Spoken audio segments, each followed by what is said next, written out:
നമസ്കാരം. കോഴിക്കോട് പുതിയ ബസ് സ്റ്റാൻഡിലെ വ്യാപാര സമുച്ചയത്തിലുണ്ടായ തീപിടുത്തത്തിൽ ദുരൂഹതയുണ്ടോ എന്നതിൽ അന്വേഷണം.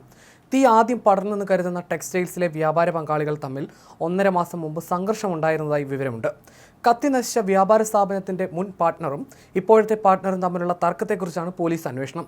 കത്തി നശിച്ച ടെക്സ്റ്റൈൽസിന്റെ പാർട്ട്ണർമാർ തമ്മിലുള്ള തർക്കമാണോ തീപിടുത്തത്തിന് പിന്നിലെന്നാണ് പോലീസ് വിശദമായി അന്വേഷിക്കുന്നത്.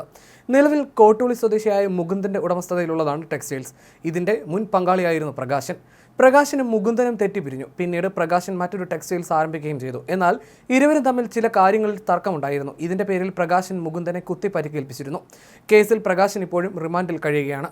ഇരുവരും തമ്മിലുള്ള തർക്കമാണോ ഇന്നലത്തെ തീപിടുത്തത്തിന്റെ പിന്നിലെന്നാണ് പോലീസ് പരിശോധിക്കുന്നത്. നിർമ്മാണത്തിലിരുന്ന കെട്ടിടങ്ങൾ ഇരുവരും പരസ്പരം തകർത്തിരുന്നു. ഇരുവരും തമ്മിലുള്ള തർക്കത്തിന്റെ തുടർച്ചയാണോ ഇപ്പോഴത്തെ സംഭവത്തിന് പിന്നിലെന്നും പോലീസ് അന്വേഷിക്കുന്നുണ്ട്. മുകുന്ദന്റെ ഉടമസ്ഥയിലുള്ള ടെക്സ്റ്റൈൽസ് ആണ് ഇന്നലെ കത്തി നശിച്ചത്.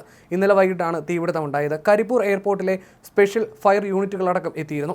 5.5 മണിക്കൂറോളം നീണ്ട ശ്രമത്തിനൊടുവിലാണ് തീ അണച്ചത്. സംഭവത്തിൽ കോടികളുടെ നഷ്ടമാണ് ഉണ്ടായത്. ഒഴിവു ദിവസം ആയതിനാൽ ആളപായം ഉണ്ടായില്ല. അതേസമയം കോഴിക്കോട് പുതിയ ബസ് സ്റ്റാൻഡിലെ വ്യാപാര സമുച്ചയത്തിലുണ്ടായ വൻ തീപിടുത്തത്തിന് കാരണം വൈദ്യുതി ഷോർട്ട് സർക്യൂട്ട് ആണെന്നാണ് പോലീസ് രഹസ്യാന്വേഷണ വിഭാഗത്തിന്റെ പ്രാഥമിക റിപ്പോർട്ട്. തീപിടുത്തമുണ്ടായ സ്ഥലത്ത് ഇന്ന് രാവിലെ ജില്ലാ കളക്ടർ അടക്കമുള്ളവരെത്തി പരിശോധന നടത്തി. ഫോറൻസിക് വിദഗ്ധരടക്കം സ്ഥലത്ത് പരിശോധന നടത്തുന്നുണ്ട്. ഫയർഫോഴ്സിന്റെ പരിശോധനയും നടക്കും. സ്കൂൾ തുറക്കുന്ന കാലമായതിനാൽ ടെക്സ്റ്റൈൽസിൽ വലിയ രീതിയിൽ സ്റ്റോക്ക് ഉണ്ടായിരുന്നു. 2 നിലയുള്ള കോംപ്ലക്സിൽ 50ഓളം കടകളും സ്ഥാപനങ്ങളും പ്രവർത്തിക്കുന്നുണ്ട്. അവിടെയുണ്ടായിരുന്ന എല്ലാവരെയും ഒഴിപ്പിച്ചതിനാൽ വലിയൊരു ദുരന്തമാണ് ഒഴിവായത്. സംഭവത്തിൽ 2 ദിവസത്തിനകം റിപ്പോർട്ട് നൽകാൻ ജില്ലാ കളക്ടർക്ക് ചീഫ് സെക്രട്ടറി നിർദ്ദേശം നൽകിയിട്ടുണ്ട്. 2007 ഏപ്രിലിൽ മിഠായി തെരുവിലെ പടക്കക്കടയിലുണ്ടായ തീപിടുത്തത്തിൽ 8 പേർ മരിച്ച ദുരന്തത്തിന് ശേഷം കോഴിക്കോട് നഗരത്തിലുണ്ടായ വൻ തീപിടുത്തമായിരുന്നു ഇത്. അതേസമയം വ്യാപാര സമുച്ചയത്തിലുണ്ടായ തീപിടുത്തത്തിൽ കോഴിക്കോട് കോർപ്പറേഷൻ ഭരണസമിതിക്കെതിരെ ആരോപണവുമായി പ്രതിപക്ഷം രംഗത്ത് വന്നു. തീപിടുത്തമുണ്ടായ കെട്ടിടത്തിൽ അനധികൃത നിർമ്മാണങ്ങൾ ഏറെയുണ്ടെന്നും ഇക്കാര്യത്തിലൊന്നും കോർപ്പറേഷൻ നടപടിയെടുത്തില്ലെന്നും കോർപ്പറേഷനിലെ പ്രതിപക്ഷ നേതാവ് KC ശോഭിത പറഞ്ഞു. കെട്ടിടമുടമ എന്ന നിലയിൽ ചെയ്യേണ്ട ഒരു കാര്യങ്ങളും കോർപ്പറേഷൻ ചെയ്തിട്ടില്ല. ലിഫ്റ്റ് ഉൾപ്പെടെ ബഹുനില കെട്ടിടങ്ങളിൽ ഉണ്ടാകേണ്ട സൗകര്യങ്ങളൊന്നും ഈ കെട്ടിടത്തിലില്ല. യാതൊരു സുരക്ഷാ സംവിധാനവും കെട്ടിടത്തിലില്ല. അപകടങ്ങൾ ആവർത്തിക്കുമ്പോഴും നഗരത്തിൽ ഫയർഫോഴ്സ് യൂണിറ്റ് ഇല്ലാത്തത് പ്രതിസന്ധിയാണെന്നും KC ശോഭിത പറഞ്ഞു. കോഴിക്കോട് നഗരത്തിൽ ഇന്നലെ ഉണ്ടായ തീപിടുത്തത്തിന് കാരണം കോർപ്പറേഷൻ പണം വാങ്ങി അനധികൃത കെട്ടിട നിർമ്മാണത്തിന് അനുമതി നൽകിയതാണെന്ന് T സിദ്ദിഖ് MLAയും ആരോപിച്ചു. കെട്ടിടത്തിന്റെ ബ്ലൂ പ്രിന്റ് ഫയർഫോഴ്സ് ആവശ്യപ്പെട്ടിട്ടും കോർപ്പറേഷൻ നൽകിയില്ല.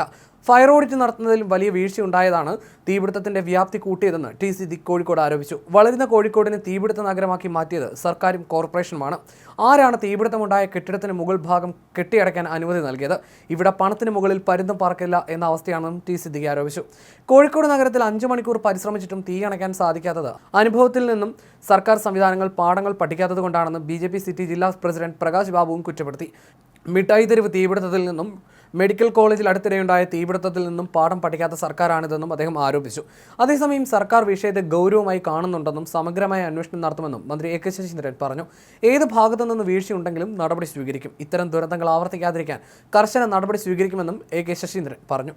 കോഴിക്കോട് ബസ് സ്റ്റാൻഡ് കെട്ടിടത്തിലെ തീപിടുത്തത്തിൽ വലിയ നഷ്ടമാണ് കെട്ടിടത്തിലെ വ്യാപാരികൾക്കുണ്ടായത്. ഏറ്റവും താഴത്തെ നിലയിൽ ഇരുഭാഗത്തുമായി 40 ചെറുകിട വ്യാപാര സ്ഥാപനങ്ങളുണ്ട്. ഇവിടേക്ക് തീ പടർന്നില്ലെങ്കിലും കടകൾ തുറക്കാൻ അനുമതിയില്ല. ഇതോടെ ലോട്ടറി വിൽപ്പനക്കാരടക്കമാണ് പ്രതിസന്ധിയിലായത്.